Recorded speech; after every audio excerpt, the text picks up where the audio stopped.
Hey everyone, this is 13.4, expected value. This is our last section of chapter 13, and all these problems are going to deal with what's called expected value, which we'll kind of come to understand as we do an example, but let me kind of outline to you how expected value is constructed at least. Basically, you have this V1 through Vn. These are indifferent outcomes. So often these go with games or like gambling machines, for example. Um, so you have different outcomes, different things you can win, different things you could lose. Those are all the outcomes. And then P1 through Pn are in corresponding probabilities. So each of these outcomes, like V1, has a probability P1 of happening, and V2 has probability P2 of happening, etc. And there's just n of them because there's some finite number, we don't know how many there are. Okay, so if you have these things, then the expected value of this game, to compute it, you just take the first outcome times its probability, right? And then you add it to the second outcome times its probability, and then you add it to the third outcome times its probability, etc., all the way down the line to the last outcome times the last probability. You add these all together, and you get some number, which stands for the expected value. So what does that number mean? Well, let's do an example, and it'll make more sense to actually explain in context what an expected value is. Alright, so we're going to tackle page 68E8, number 12. In the instructions it says, calculate the expected value of the lottery, determine whether the lottery is a fair game. If the game is not fair, determine a price for playing the game that would make it fair. So those last two parts are just kind of some extra questions they can ask you about expected value, and I will teach you those in just a second. So the first thing, though, is our game. It says on number 12, 1,000 chances are sold at $2 a piece for a raffle. There is a grand prize of $300, two second prizes of $100, and five third prizes of $25. So we need to start by listing out the different kind of things that can happen in this game. So off to the left, in these little bays here, I'm going to write down the different things that can happen when you play this game. So obviously you could win the grand prize. Congratulations. You could win a grand prize, you could win a second place prize, you could also win a third place prize. And then don't forget, the last option is always you could lose, which is usually, the most probable outcome as well. Okay, so those are the different things that can happen when you play this game. Now, for each of these, we need to figure out what is the probability of it happening and what is the monetary outcome of it happening. So let's start with the grand prize. They say that there's a grand prize of $300, right? So if you win the grand prize, you get $300. The catch is it costs $2 to play this game, and you need to factor that into your outcomes. So this is technically 300 minus 2, which equals 298. So 298 is the outcome here. I'm just writing the 300 minus 2 just to make sure you know where we're getting it from. So the outcome of the grand prize is a net gain of $298. Similarly, the second prize is 100, so it would be 100 minus 2, or 98. Right, third prize is 25, 25 minus 2 is 23. Right, so I was just writing them in there to show you where we're getting these numbers. And then for losing, it's negative 2. Because you don't win anything, but you already spent $2, so it's a negative 2 net loss. So your outcomes are usually like this. They're monetary most of the time, not always. And they're positive or negative, and they represent a net gain or a net loss. Now let's figure out the probabilities for each of these. So for the grand prize, where we win $298, it says 1,000 chances are sold, so there's 1,000 raffle tickets, and there is a grand prize. That means one of the tickets out of those 1,000 is a grand prize. That means our probability of getting grand prize is quite literally 1 out of 1,000. Right, the number of ways it can happen, there's one ticket.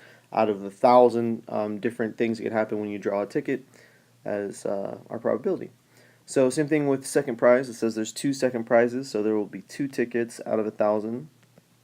Now this one reduces. I recommend you don't do it, and I'll show you why in a second, but since we don't have to record these as our final answers, I would leave these probabilities unsimplified. And third prize, same thing, 5 third prizes, so it'll be 5 out of 1,000. So then what is the probability to lose? Well, as you can see, there are 5, 6, 7, 8. 8 different ways, if you count up 5, 2, and 1. 8 different ways you can win out of 1,000. The complement of that would be what? 1,000 minus 8, which is 992. there are got it carried away with my nines. There are 992 out of 1,000 tickets that simply don't win anything, right? So this is one of the main reason I tell you to leave your probabilities unsimplified. Now you can just see out of 1,000 there's 5, 6, 7, 8 different ways you can win. That means there's 992 ways you can lose out of 1,000. Okay. So this is the main work for the expected value. You need to start by thinking about, in this game, in this lottery, what are the different things that can happen when you play it? You can win first, you can win second, win third, you could also lose, right? So that tells you there's 4 entries into the table. They explain to you the payments, and don't forget about factoring in your price to play. Probably the most common mistake is people forget that it's not just 300, it's 300 minus 2, for example. So you list all your outcomes here, and then you come up with your probabilities. In this case, they just pretty much told us there's 1,000 total, 1 grand prize, 2 and 5 for the other ones, etc. And then you can figure out the rest of the losing prizes. Okay, so you build your table, and then lastly, we're going to compute the expected value. So we're going to take each outcome, multiply by its probability, add it to the next one. Our first outcome for grand prize was 298. Actually, let me just so it looks nicer. This is your expected value.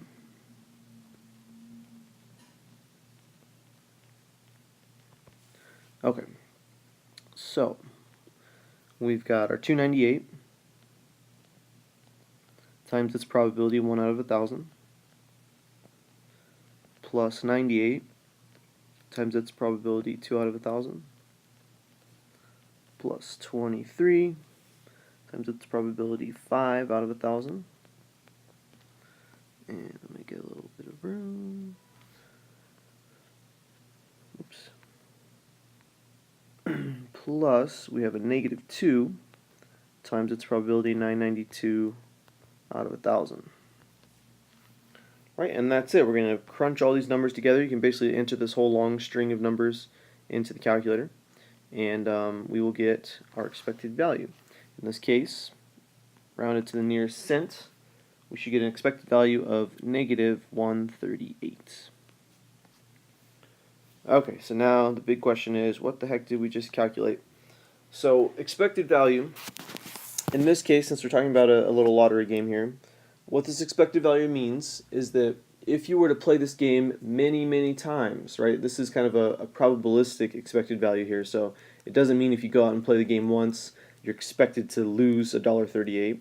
It means if you play this game many, many times, or let's say you're a casino and you have the game in your casino, and you have multiple customers playing it many, many times.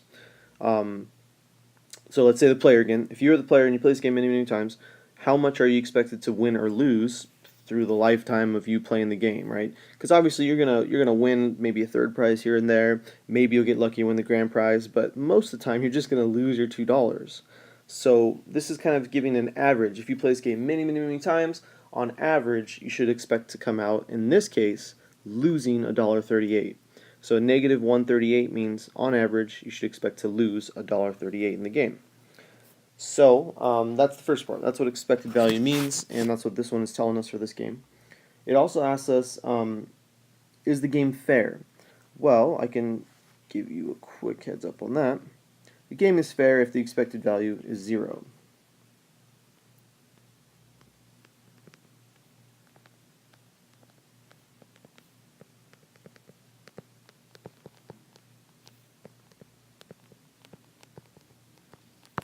Right, so expected value of 0 just means that, on average, if you play this game many, many times, neither you nor the house, or the game, is going to win money. So it's a truly balanced game. It's just a simple game of chance. It's not it's not leaning towards someone's favor in the long run. So in this case, obviously, no, this game is not fair, because our expected value was $1.38, and it wasn't 0. So the last part is find a price to play the game. Remember, our price for a ticket was $2. Find a price to play that would make the game fair. Well, the easiest way to do this is our price to play was $2, and our expected value was negative 138. Well, what we can do is we can take this negative 138 out of the 2 that we're already paying, right? Because we're paying 2 to play, and then it says we're going to lose $1.38. Well, let's take this 138 out of 2, right? We'll just do 2 minus, let me see, let's turn this into, we'll do 2 minus $1.38, and we will get 62 cents. Oops, 0.62. Alright, so that just means that now when we play this game, we are not expected to lose any money if we play, if we pay 62 cents to play the game rather than the $2. So the way you generally do this is you just let me see. You just take your price to play, which is $2, and you just add your expected value. So since it's a negative number and you add a negative, you're actually subtracting. That's how we got 62 cents. If it was a positive number, let's say it came out as a positive $1.38. What that means is, on average, you expect to win $1.38. Still means the game's not fair. It happens to be in your favor, so you might not care, but the game isn't technically fair, so how do you adjust it? Well, in that case, you would take the 2 and you would add $1.38, making your new price to play $3.38. All that means is you're paying what you paid before plus an extra $1.38, and that $1.38 is going to balance out the entire equation so that your expected value will now be 0. So that's it. If you want to find a fair price to play, all you do is you take your expected value, whether it's positive or negative, and you add it to your price to play. So in this case, we got 68 cents. This is a fair price to play the game. So this price to play the game will make our expected value 0. And you can actually see that if you go back through and you recalculate all those outcomes with 62 cents rather than $2, you should get an expected value of 0, or at least it should round to 0.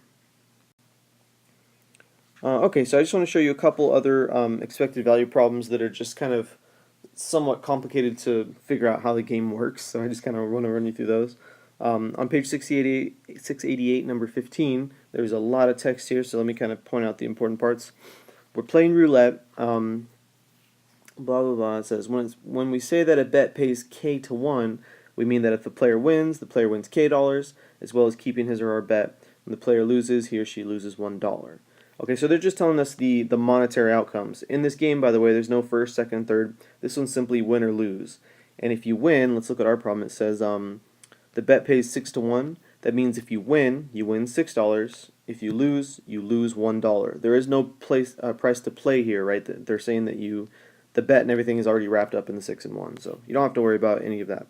So it's simply a positive 6 and a negative 1. All right, the other thing here is there's 38 numbers on a roulette wheel. That's important for our probability, so keep that in mind.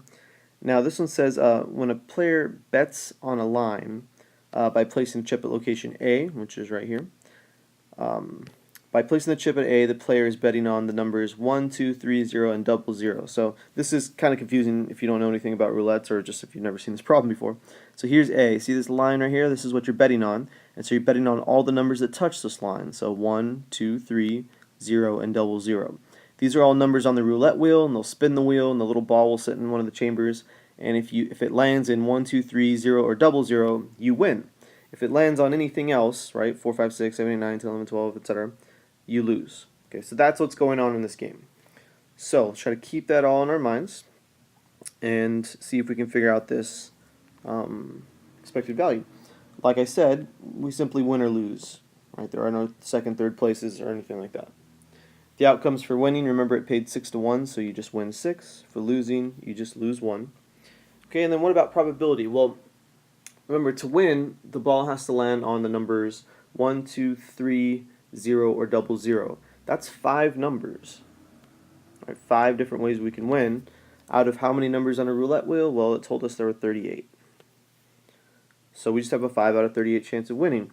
That obviously means that all the other numbers are losers, so 38 minus 5 will give us 33 other numbers that will cause us to lose. And that's it, right? That's our table. So this problem is, I get a lot of questions about it just because the explanations are kind of dense, but it's actually pretty easy. So let's just calculate the expected value real quick. We'll have 6 times 5 over 38 plus a negative 1 times 33 over 38, right? Just probability times outcome plus the other probability times its outcome. And we get a negative 0.08. So surprise, surprise, the game is in the house's favor. Right, the roulette wheel in this case has an expected value of negative 0.08, which means as a player, if you play it on average, if you play this game many, many times, you should expect to lose 8 cents. Alright, last one here on page 6088. This is another expected value problem that is kind of difficult to kind of process what's going on, how to set it up, so I'm going to try to walk you through it. It says students taking the GRE, it's got several multiple choice questions. 1 point is awarded for each correct answer. Questions left blank neither receive nor lose points. Alright, so they're kind of helping us out with the outcomes in a second, but we'll come back to that. We're going to work on number 22. It says if there are 4 options for each question, and the student is penalized half a point for each wrong answer, how many options must the student be able to rule out before the expected value of guessing is 0? Right, so this is kind of hard to figure out what exactly is going on in this problem. So let me give you a couple notes. First, we're focusing on a single question.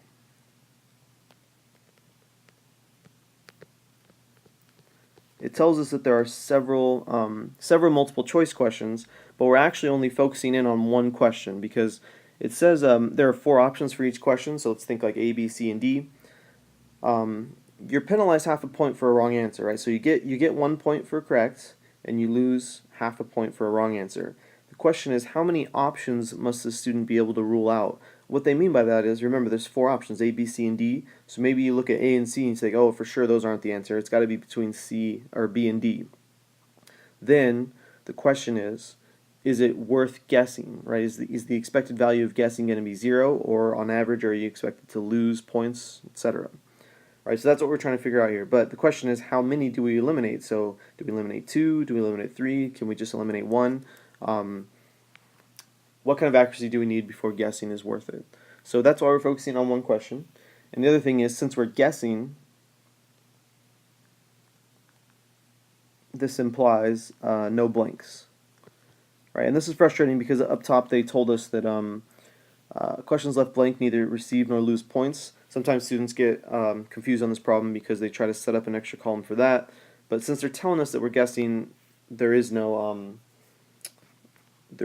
case where that's going to come up, right? We're going to guess and either get it right or wrong. Okay.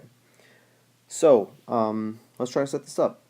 Obviously, right or wrong are the different ways that this game can resolve itself.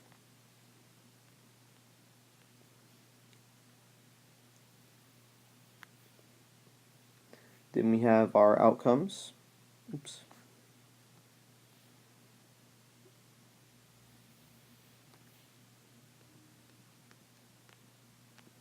So these outcomes won't be money this time. They will be point values.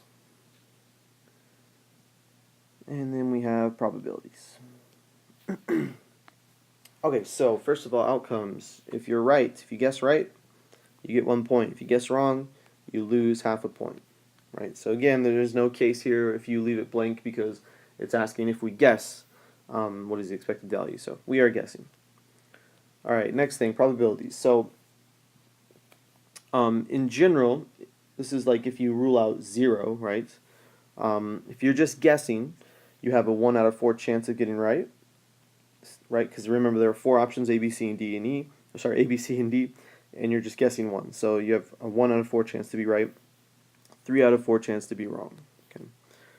So real quick, let me just point out to you, the expected value here would be 1 times 1/4 plus negative 1/2 times 3/4. And let me just show you real quick what that is.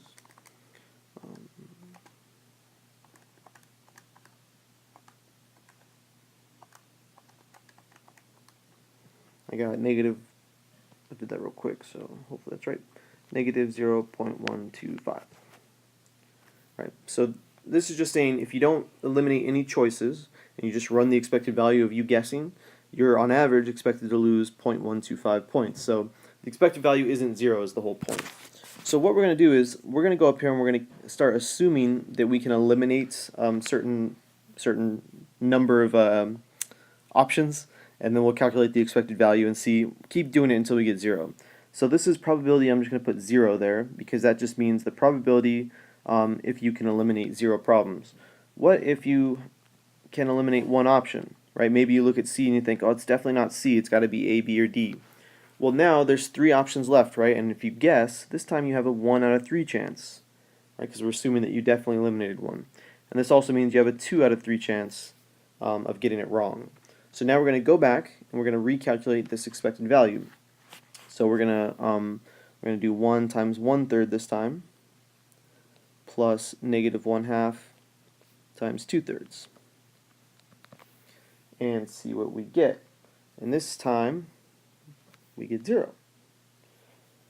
Right, so this it doesn't always end this quickly, but in this case, we're done. Right, we wanted to know how many options you have to eliminate before guessing has an expected value of 0. Well, we just calculated it. If you can eliminate one option, this is your new probabilities, and this is your new expected value. It's 0. So in this case, the answer is 1.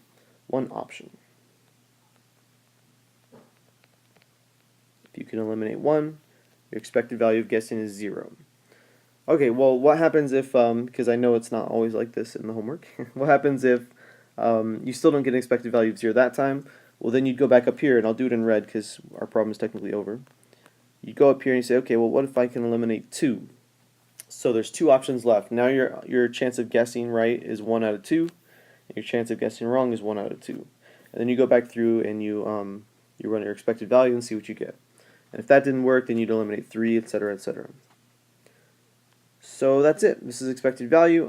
Hopefully you got an idea of some of these trickier ones. That first question with the lottery, though, is usually the most common, and it's usually the one that shows up the most on exams and stuff too. But either way, try this out. Let me know if you have any questions, and keep up the good work.